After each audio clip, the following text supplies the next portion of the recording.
प्रणम्य शिरसा देवं गौरीपुत्रं विनायकं भक्तावासस्मरे नित्यम् आयुष्कामार्थसिद्धये प्रथमं वक्रतुण्डं च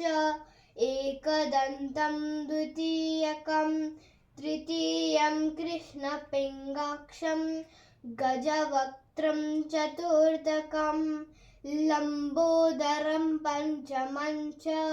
षष्ठं विकटमेव च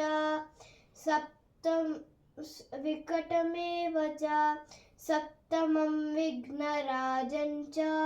धूम्रवर्णं तथाष्टमं नवमं बालचन्द्रं च दशमं तु विनायकम् एकादशं गणपतिं द्वादशं तु गजाननं द्वादशैतानि नामानि त्रिसन्ध्यं यः पठे नरः न च विघ्नभयं तस्य सर्वसिद्धिकरं प्रभो विद्यार्थी लभते विद्यां धनार्थी लभते धनं पुत्रार्थी लभते पुत्रान् मोक्षार्थी लभते गतिम्।